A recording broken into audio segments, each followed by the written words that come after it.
I have a poster for tonight, and in Whitehouse tradition, we are going to pass this poster around. It is the poster advertising Patricia Anne Moore for tonight. If you would like to add your name, signature, any nice comments, completely up to yourself, and just as a nice takeaway for Patricia to take away with her at the end of the evening. And she was phenomenal, so I think she deserves some nice words. So I'm going to pass this up. Yes, thank you. She does deserve a round of applause. Wherever she's gone. So I'm going to go pass this around, and I'm going to pass you over to the wonderful, phenomenal Dor. Hello there. You're all very, very welcome. I'm Dor.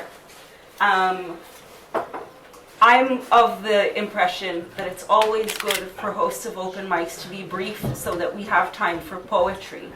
So, can I ask Dominic to start us off, please?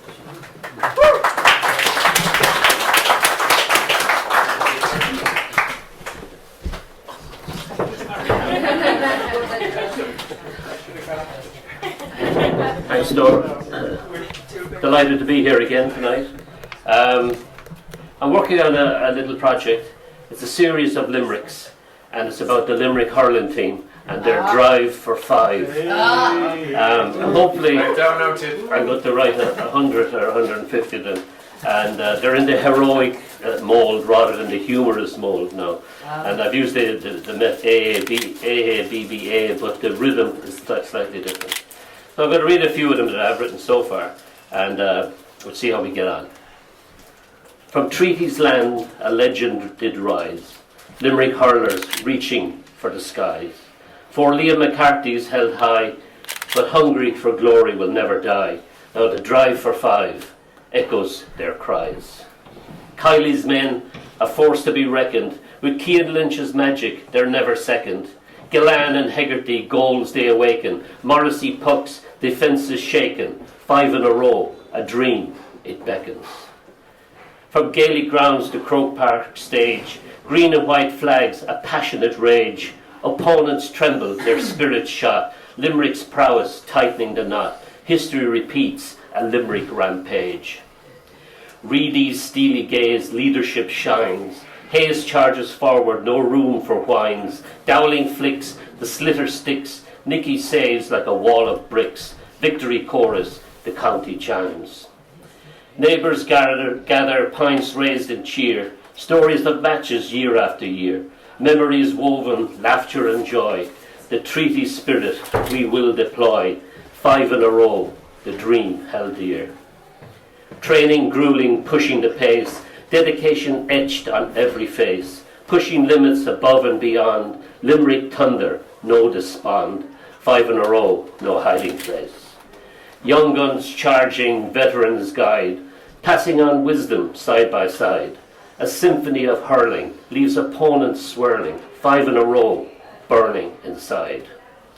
From city streets to fields so green, hurling dreams a vibrant scene. Children practice a future rosy. Limerick's legacy looking cozy. 5 in a row, the legendary dream. The slitter sings a hypnotic hum. Through the air it dances, never numb. Hurling artistry, defying ground. Limerick's magic leaves hearts to pound. 5 in a row is sure to come. Doubts may whisper, but will not wane. Limerick's spirit, like burning rain. Obstacles tackled, defying the foe. Shout 5 in a row, 5 in a row. Victories embrace their ultimate gain. Thank you very much.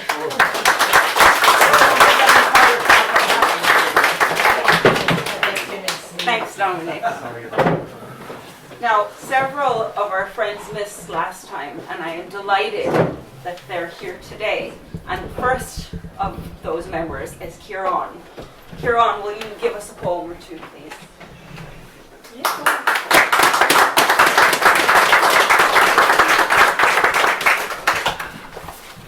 Good evening, everybody. Great to be back. This is a poem about being a child in the 1980s in East Clare and growing up a little bit and realising that the world isn't perfect. It's called Listening to Thunder, and there's a bit of Irish at the end of the Last stanza, Talnarushik chopped, which means the Russians are coming. So, this is listening to thunder. Once I could tell the sound of John Kelly's tractor as he drew water back up the hill from the spring, from Paz Massey Ferguson, that signature jingle, and the Maroonies on their way to Ballycullen. One summer's evening, Paz hay not yet cut, my father set us up on the wall by the gate to count by the sound the sashaying rail trucks as they jolted from the bridge towards Thulles. And then on the evening of Live 8 at Wembley, the night closing in on the stars loud and bleary, the sun shone high on our countryside silence, a sudden sense of difference and distance. But sentiment stalls on the gathering slopes, where each ditch shelters rumours of losses, in newly built houses or unspoken sorrows, at crossroads, mute children spar. Finally, Concord comes to Shannon. It stops conversations, breaks a window in Kilmurray. Tanarushi get chocked, quips the master.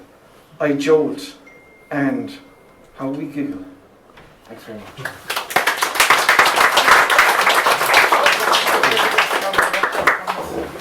Thanks, Kieran. And the next one of the people who I mentioned, Anthony. Anthony, are you here? Yeah, there you are.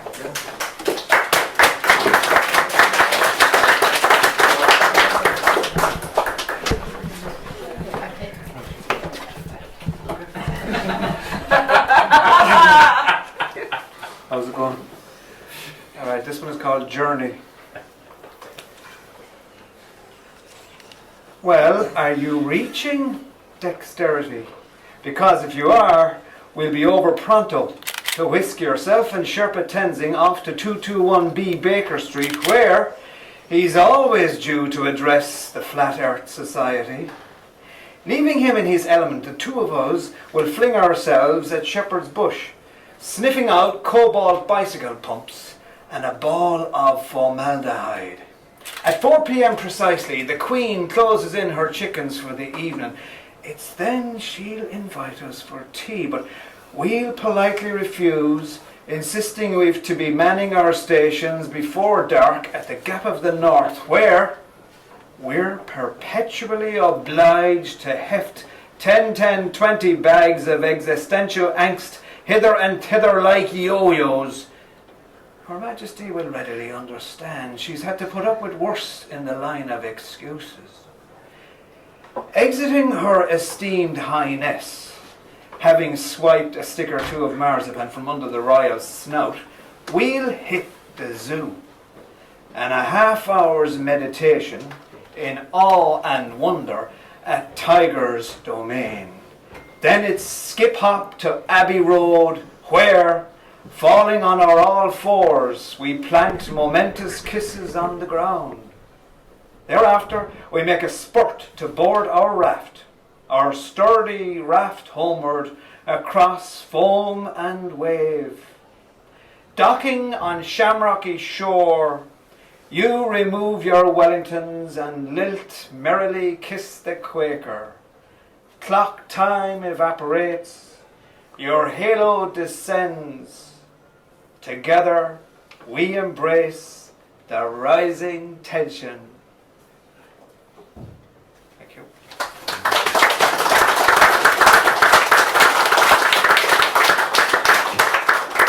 Thank you.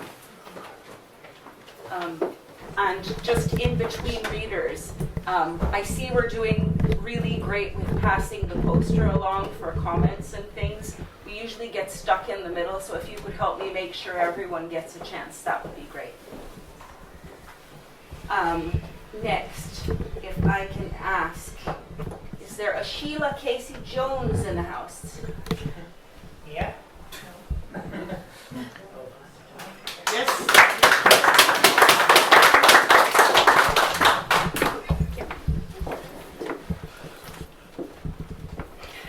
So I've written this piece, a very, very good friend of mine passed away.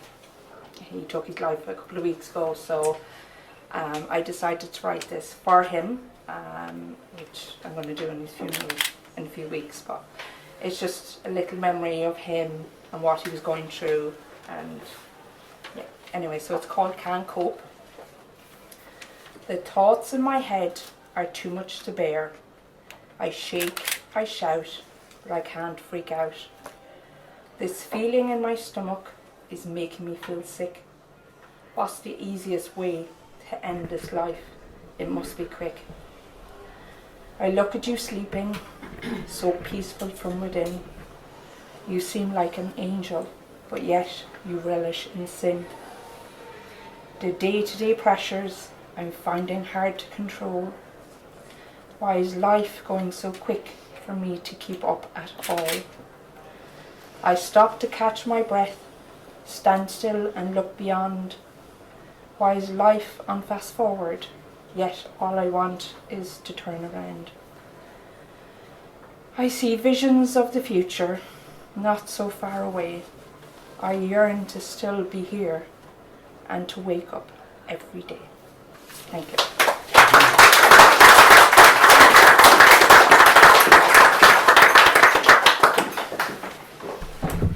John Pinchmit, I know you're here because I saw you earlier. There you are. And I'm just going to make sure this, yeah, it is on. Excellent.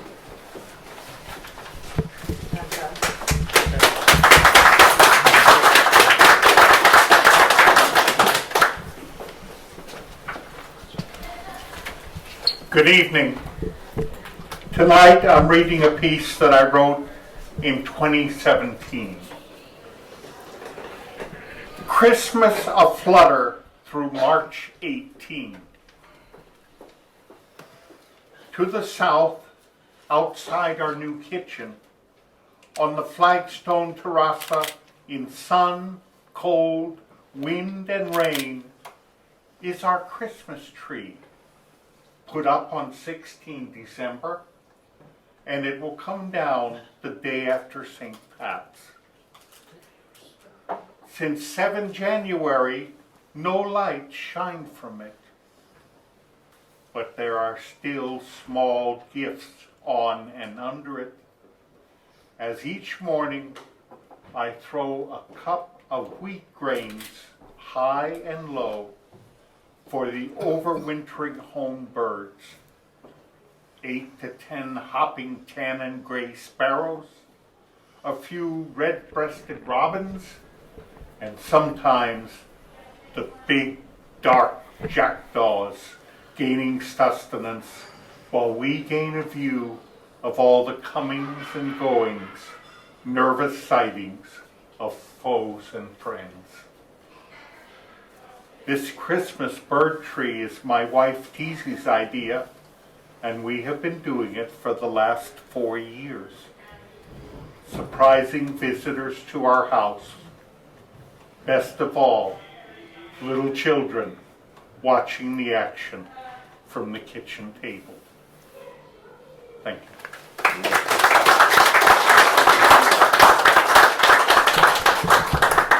Thanks, John. The next poet is someone whose collection I just finished reading, and it is now back in the library, in the Limerick Library, for your enjoyment. Oren Ryan, will you come up and give us a couple of poems?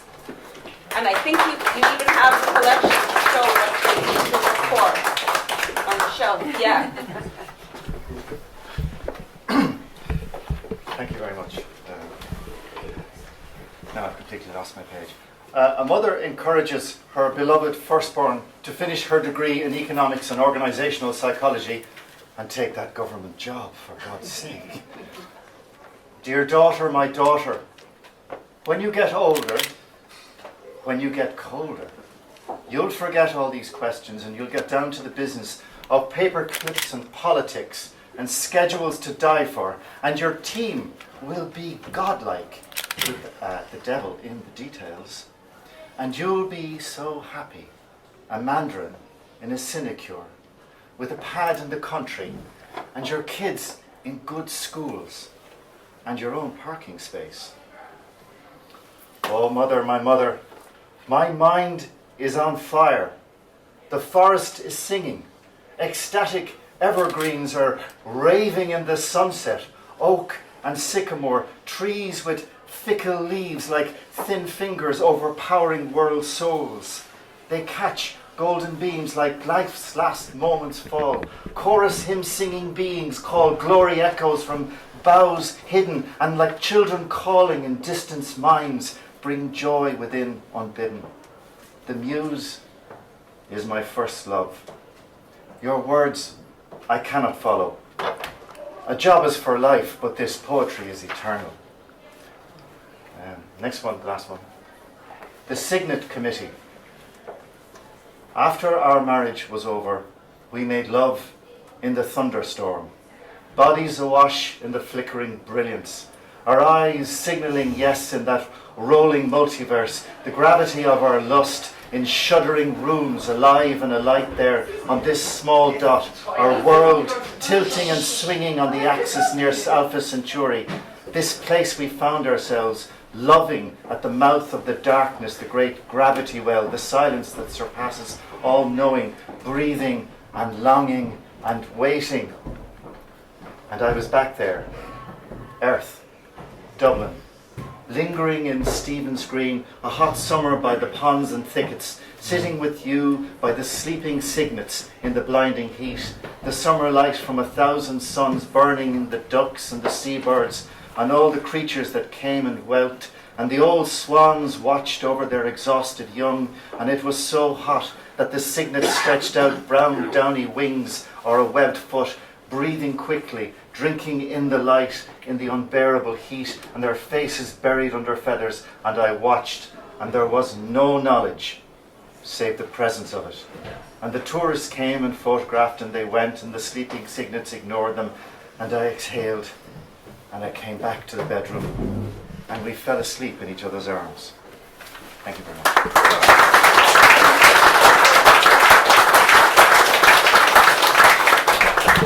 Thanks, Lauren.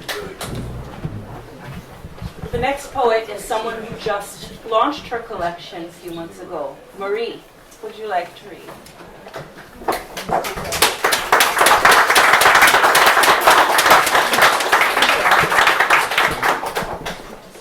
Thank you, Dawn.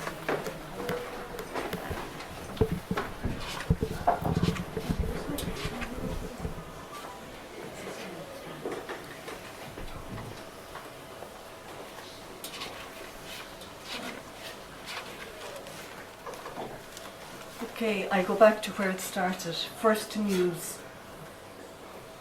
I deserted you, not you me. Always a pebble in my laced shoe. Antidote to frilled cowboy suits, sulphur caps, the tut-tutting at hands, swirling dreams in the suds of wash up. Wanting to be alone, not on my own. The 3 o'clock lull until tea. You by my side in the hazel birch wood, crackling twigs underfoot. Small birds shrilling to spirits, fantails of fern tickling the festering scars of dog rose. We slid stones into a sandpit's bowl, shared a braille rock, my sandals shuffling shale, ankle socks going grey, gushing join the dot words to you, my confidant. 50 years to write you thanks, my imaginary friend. Thank you.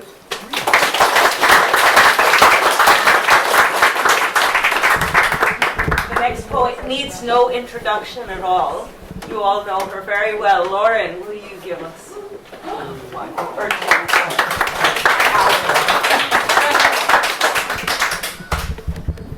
Hi everyone, my name is Lauren. This is my first time at the White House. More or less. It's been a minute since I've written much new material, but I got some inspiration the last couple of weeks, so I'm very excited to read something new for you all. This is a piece called, still work in progress, called Growing Up Irish. Growing up Irish means the Catholic Church was the top religion in the country, followed closely by The Simpsons, both of which have gotten less popular since you were a kid. Growing up Irish is going on a youth pilgrimage to Lourdes and hanging out with the people who are older or sicker or both, and knowing that the 90-year-olds have the best stories to tell, because they've been here 20 times and they've seen some shit. But they tell you they might not make it back next year, because they're thinking of trying Lanzarote. And you go to Mass 10 times, not learn a word of French, and see the few outside the walls is just shops selling the same glow-in-the-dark bobblehead Holy Mary statue. And you come back not knowing much more about how you feel about God, but feeling better about people. Growing up Irish is spending 12 years learning a language that is yours, but not being able to wrap your tongue around most of the words and feeling that gap in your cree. You'll hate it and love it, but it will be part of who you are, and you'll say it's useless until someone else calls it dead, and then something will rise up inside you and you'll proclaim, Níl aon tin táin mar a tin táin féin. Growing up Irish is having everyone in your village know everything about everyone in your village, and every third person is named Ryan, and every third person is a farmer, and every third house is a bar, and every third bar owner is also a farmer named Ryan.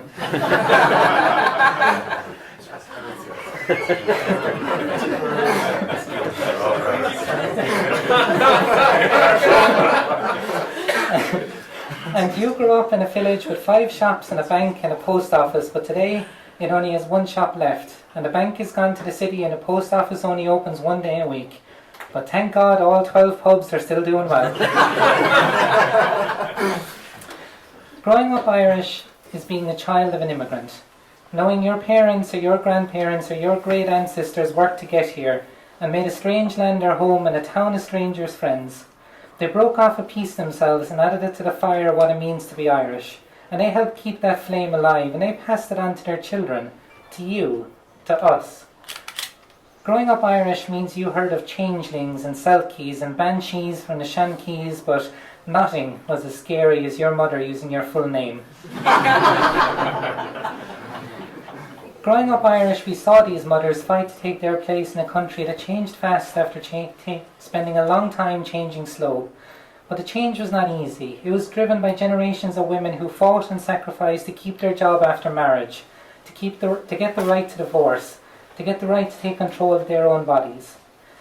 Growing up Irish is knowing that a funeral is a celebration, and that you can celebrate and be sad at the same time, and that everyone in a small Irish village gets tickets to every funeral, and the regulars have season passes, and the scalpers keep an eye on when the real big game days are on the way by looking at the coming soon section of RIP.ie.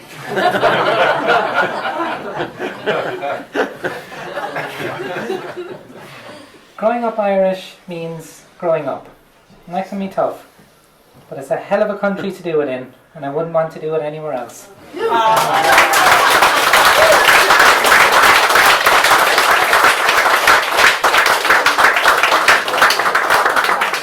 Thanks, Lauren.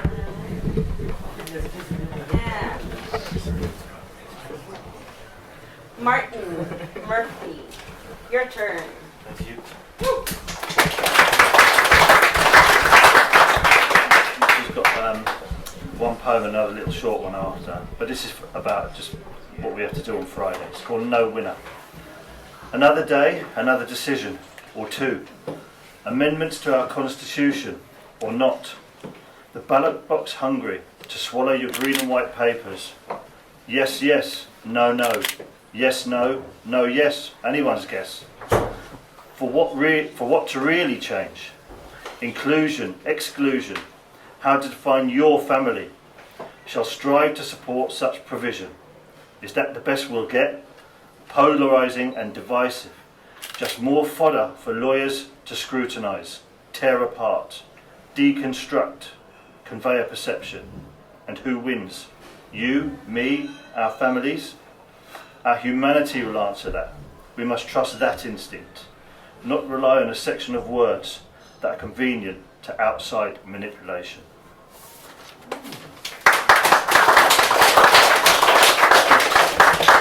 You can indulge me a little quick one here. It's called Guitar. I'm trying to learn to play the guitar. I don't find it easy, I've not got too far. My fingers aren't nimble, my wrists, they won't flex. I'm also tone deaf, but I'm trying my best. So after a month, I'm still all a tangle. On second thoughts, I'll try the triangle.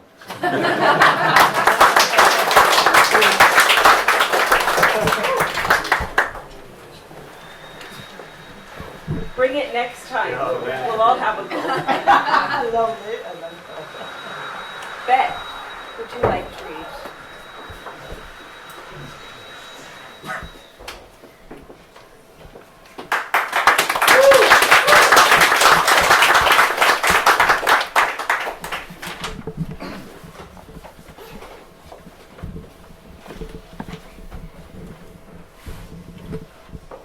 Cherished, the Spaniard's Rock. The craggy rocks, high above Loch Slat, carve the shape of a sleeping man, known to the locals as Cherished, the Spaniard's Rock. Some say he comes out at night to haunt the trails of Glen Tacit, whispering to his lost comrades. And some say cross currents carry his cries in the winds to Spain. He sleeps for dozens of days, happy in his dream time among his own. Stretching his limbs after a long sleep, he awakens to the call of the she-wolf, listens to the song of humpback whales, and communes with the spirits of Holy Island monks. An honorary Kerryman with white eagles as his friends, and fearsome bats surround his head like a cowl. Small nocturnal creatures watch from their lairs. His sailor's cap keeps his black flowing hair from his eyes while he watches the stars, casts a line from his heart and travels to the sun, turns left and journeys the vast darkness of space. But before the moon slips from her eclipse, he resumes his craggy residence at Carrick na Spaniard.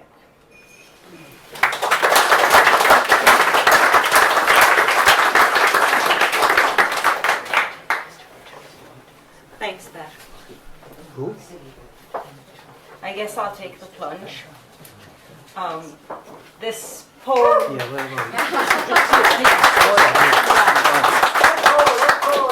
This poem slash doggerel slash ode was written when, during our house hunt, I experienced yet another disappointment, and I was like, well, what's the upside? And so I wrote this, and in my mind, one of my friends when I was 15 really liked Bryan Adams for some reason.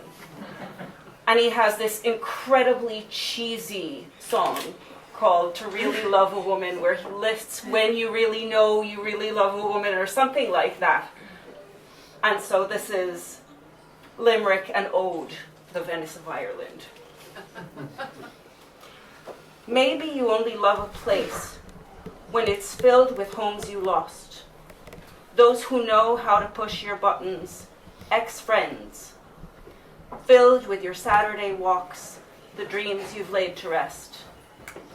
You know you love a city when your local won't break a 50 for your bottled water, but offers you the bubbly gratis. When the bus drivers know you by sight and stop. When you've found a hairstylist who treats you better, doesn't give out about the shape of your skull or your desire for adventure, will plan for the future of your locks. When you're willing to be the eternal blow-in, even though your accent has changed again. The city song has worked its way into your speech, and you say sure and grand. Your sentences now end with so. When you know which streets pretend to be tough, know which is the best charity shop. When you've contributed to the city's lore with misremembered facts, and know the names of she-beans that shut their doors around the time you were born. You know you love her when you accept her markets not as big or rowdy as the one of your childhood, when visitors from bigger cities belittle her streets and you are riled to her defense. When her weather mostly seems to suit your moods and you love her frosts and clouds more than the snow in other towns. When you know her children's vowels and you'll forgive her slights and misdemeanors. You know she won't draw oohs and ahs from tourists, but she stops you in your tracks. You know all angles of her skyline, her shortcuts and her traffic, the sounds she makes past midnight, her summer sunsets and her winter sunrise. You know she is your home, despite the housing market. That's what you do.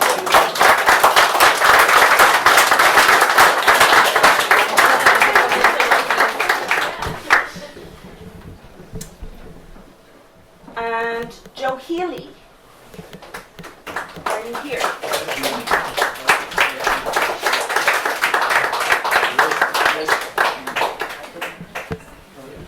I'm glad Edward O'Dwyer is here because it's, I've seen him at Limerick matches, and this is a Limerick hurling poem. Not another one tonight.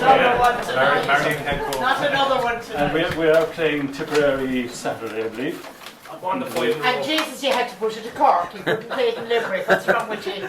But this poem mentions Cork because I got the inspiration in Cork at a tribute to Christy Ring. He was an All-Ireland winner with Cork. And I mentioned Mackey's statue as well. Mackey's statue is in Castleconnell. There was Mick Mackey, a very famous Limerick hurler. Might be going for 5 in a row. We were waiting 45 years for the All-Ireland. 45 years. At a Christy Ring tribute, Paul asked, "Do you have a poem about hurling? 45 years came back in a flash. Do you know what it's like to be told you're not good enough? I've had enough. Going to do what I love. I will write, dance and sing, swing like ring, my jersey soaked in blood. Years of hearing Limerick teams are just a bunch of junior hurlers. Until 2018 in Shannonside, when I whispered names to Mackey's statue, Quaid, Dowling, Flanagan, Mulcahy. Morrissey's pint sinks to cats. Limerick, you're a lady was sung at Croke Park. The leader was a Limerick man. Those years of Limerick's gang wars, shootings, stabbings, put down wherever we went. Now we have pride in city and county. We crawled out of Shawshank, faced the rain and laughed. Now we are free to be with you as equals, to enjoy the music of poetry and marvel at the magic of hurling."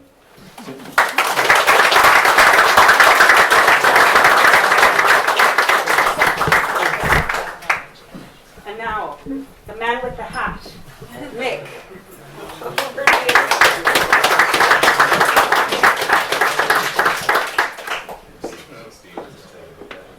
He's a cat. A cap or a hat? Come on.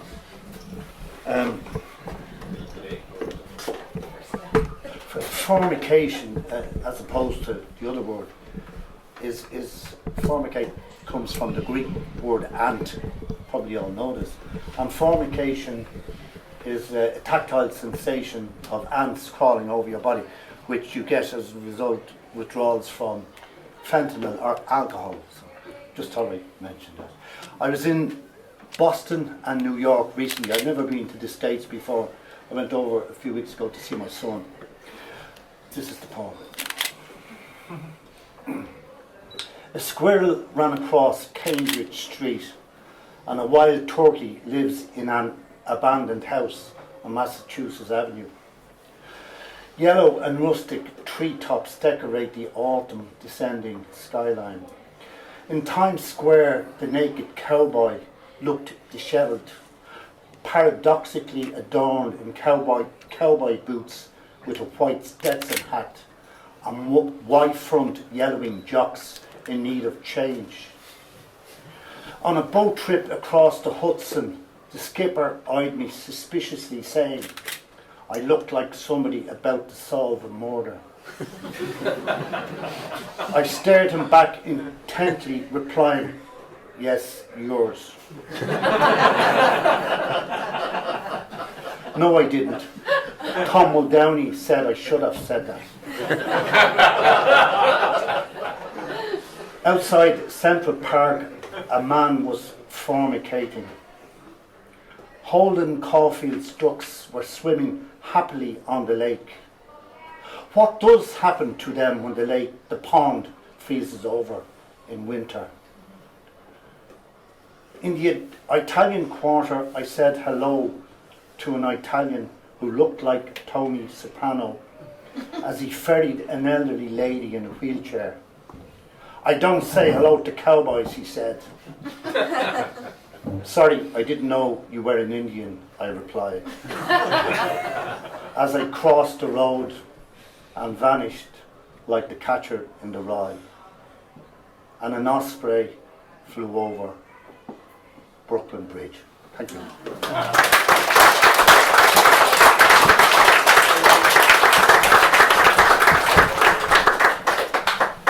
Michael O'Mahony, would you like to read?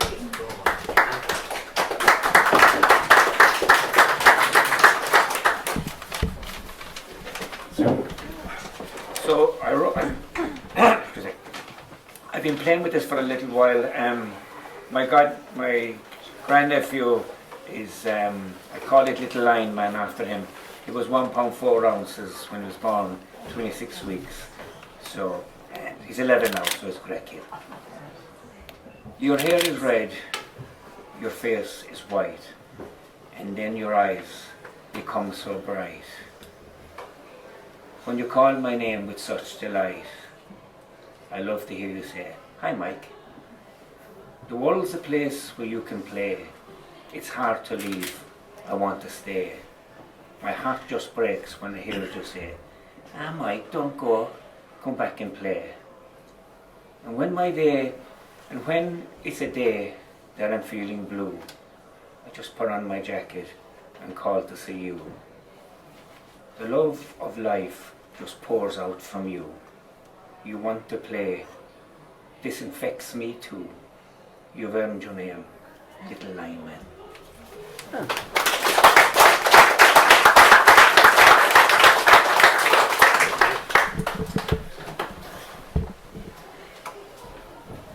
I'm going to give the next poet a moment.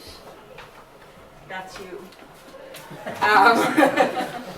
And in the meantime, I'm going to do a shameless plug for Skylight 47. And the reason I'm going to do I'm entitled to do a shameless plug for it is because I did the layout for it. And I know that the poems in it are extraordinary. And it has a few things that you wouldn't see in a normal poetry magazine. It has a poetry masterclass where an experienced poet gets an anonymous poem and sort of sends suggestions for tweaks, so you can learn from that. It has 3 short reviews and 2 longer reviews. It has essays, and it's €6. So, and they're opening again. We are opening again for submissions in about a month and a half.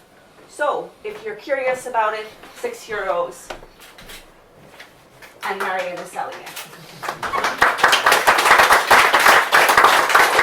And now, Tommy.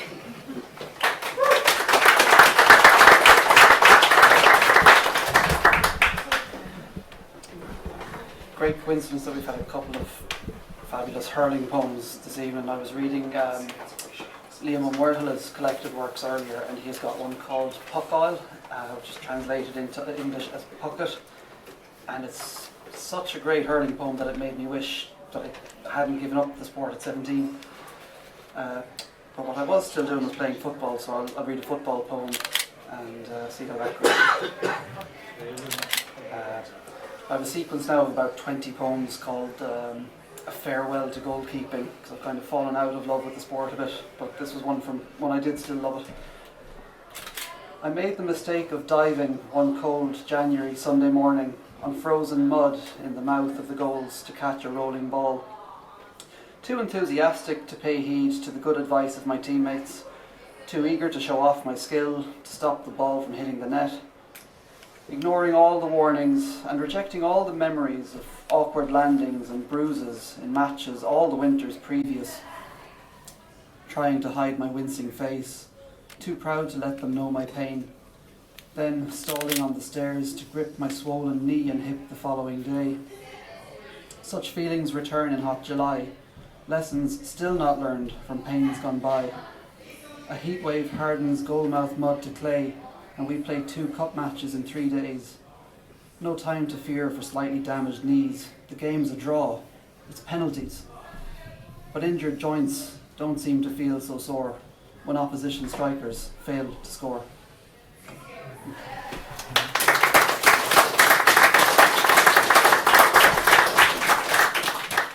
Just to do one other fairly short one as well. I think I started writing this when I was about 17.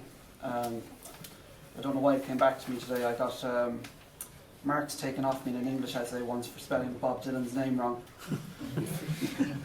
Even though myself and the lads had been writing his lyrics on the table all year. So this one's called Vandals. Words are scribbled surreptitiously on desks for about as much respect as prison tattoos. And though some are better chosen or better inked than others, I read them all. The Monty Python humour, the stylized fox, the Dylan lyrics and darker thoughts, the blues and blacks and reds against the lack of colour in this dull place. They strike some contrast and stand out. Come and break bread at these desks, if you dare. Share their quotes, peruse the musings of these graffiti artists. The teachers here won't laugh at this cartoon, but you might ponder over strange and seemingly random lines, maybe even worry at confessions scrawled on the drab brown planks. The kids return every week to bare desks after weekend wipes of targ and elbow grease. But they're not rebels or troublemakers. They're just the boys who write on desks, to curse the injustices of their teachers, to share a joke about a heavier friend, to borrow old art and create new art, to calm the storms in their young heads. Solemn, rarely seeking to stand out, they are just like me. They just want to write. Thank you.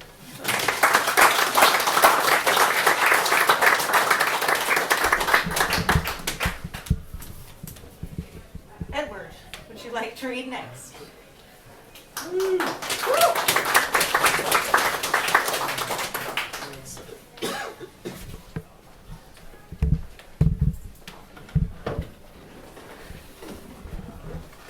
Didn't know what to read, and then Dora in her poem mentioned taking on the Irish vernacular, and she mentioned the word grand, so I thought I'd go back to a very old book.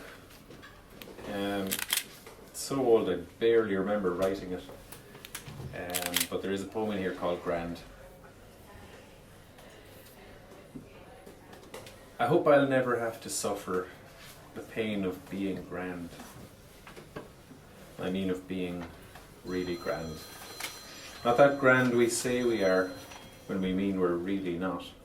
And then others agree too they are grand when they are so very far from it. I imagine famished bodies in the wasteland bogs of Ireland back in 1845, telling one another how grand they are, one-upping each other any way they can on that then and still not yet calibrated scale of grandness Irish people seem to feel innately in their blood and bones. And if you were even to ask Irish history how it is, matter-of-factly as could be, you'd be told grand. And you should also know that the same history's grandness gave you the grandness you express today and every day, your precious birthright. Yet there is that understanding between you that grand doesn't really exist and never will in an Irish future. And in a way that's, as you say, grand, because you'd never wanted to. The idea is so frightening and so ghostly. And were we ever grand, and again of course I mean really grand, we'd probably never get over it, telling each other we're grand and meaning exactly that. Thank you very much.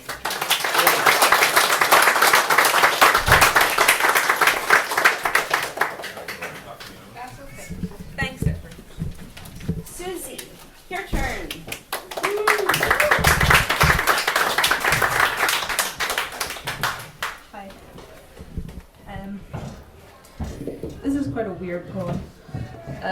It's sort of inspired by the poems of Jerry Murphy, who's a pork-faced poet. This is called Sympathy for the Devil That Sometimes Entered Judas.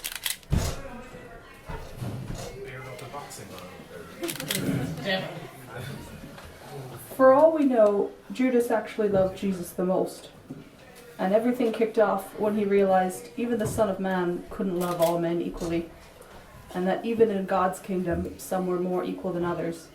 Right about when Jesus started calling John beloved and loving him more. And maybe Judas had to admit John had qualities he didn't. And maybe he tried a little too hard to be loved at least the same amount after that. And maybe the disciples felt embarrassed for him and thought the whole thing was too pathetic to include in the Gospels. And maybe Jesus wasn't traditionally handsome, but he had a certain je ne sais quoi that drove Judas to certain insanities. And maybe skimming a bit of the money off the money bag he carried for them was a small thing by way of compensation after giving up a perfectly good career for a hell that rose fresh like the sun. And maybe 3 years was all he could take before breaking down and going to the high priest and saying, "Look, the one I'm going to kiss is Jesus." And thought he could call things off at the last minute on the off chance Jesus leaned into it. But at least it would be over soon, one way or another. And he had to try, and maybe in the end it was more than Judas could live with, knowing Jesus would be put to death like that because he hadn't gotten a fucking grip on himself sooner. And maybe it was better that Judas didn't live to see him on the cross, or hear John be the one Jesus asked to take care of his mother. Thank you.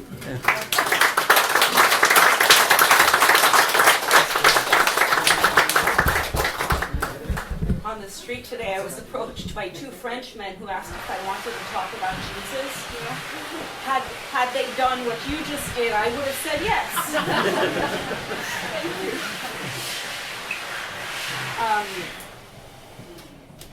Last but not least, and better late than never, Stephen Roach.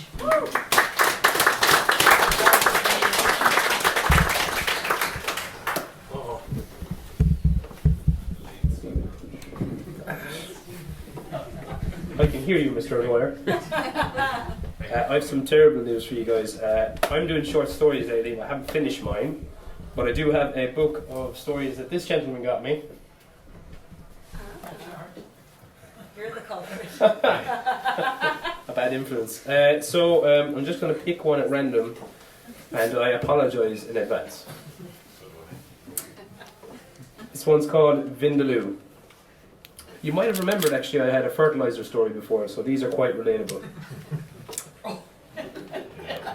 Amaze and I were travelling to India last year. I'd run a long train journey heading out for Mumbai.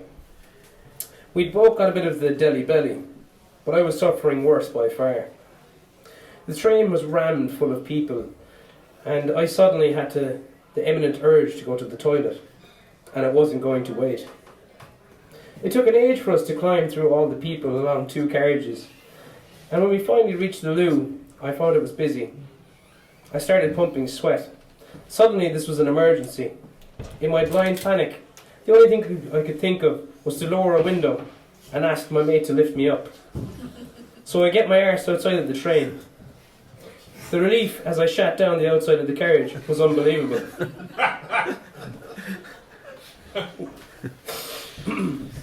But was immediately replaced with complete horror as I realised the train was slowing down and pulling alongside a packed platform. If the story ended there, it'd be bad enough, but sadly no. I was laughing so hard that I lost what little control I still had over my bodily functions, and I pissed all over my mate, who was still holding me up. Thank you. One more? Maybe one more? Yeah, one more? What do you reckon? I don't know all of these yet, so they're quite funny though. You'll probably hear more of these from me shortly. Oh, have none of it, sir. That's understandable. Let's see. Jesus, I have no idea. Pink kangaroo. I have no idea what this is about. When I was at uni, I fancied myself a bit of a DJ and would offer my services to any friends having a party, with the understanding that I would then not need to bring any of my own drinks for the night. At one particular party, I'd been on the decks for most of the night and took a break to let someone else have a go. Being a true host, my friend could see that I had some catching up to do with the booze, and so made me what he called a pink kangaroo. Oh, this can't be good. He was as hammered as everyone else, and I wanted to join in. He half filled a pint glass with cider and followed that with a slug of blackcurrant cordial.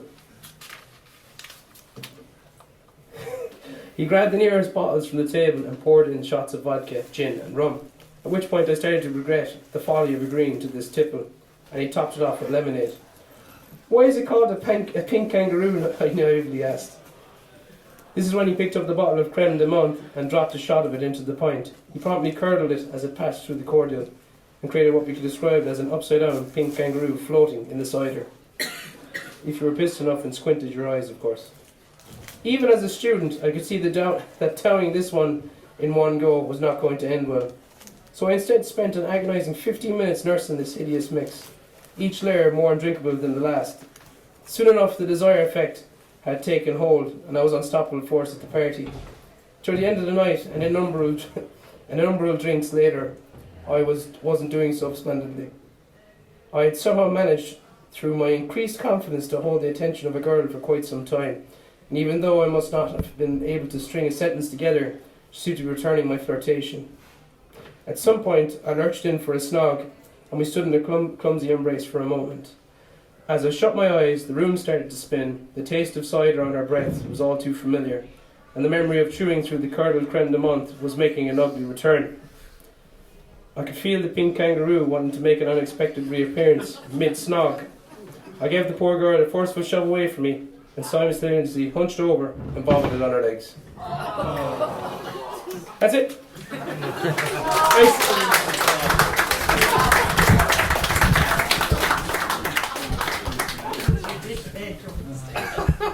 So that concludes our readings for this evening.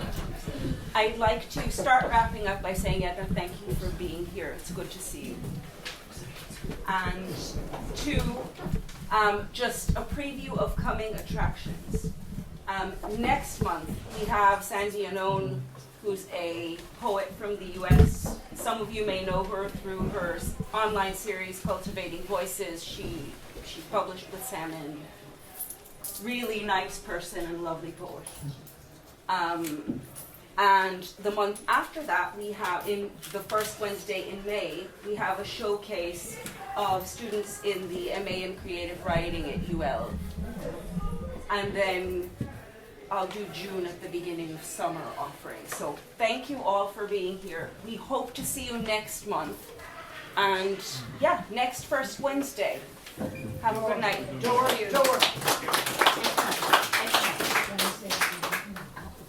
Yes. I did not forget anything. Sorry. Back in your box, Mary. Thank you all.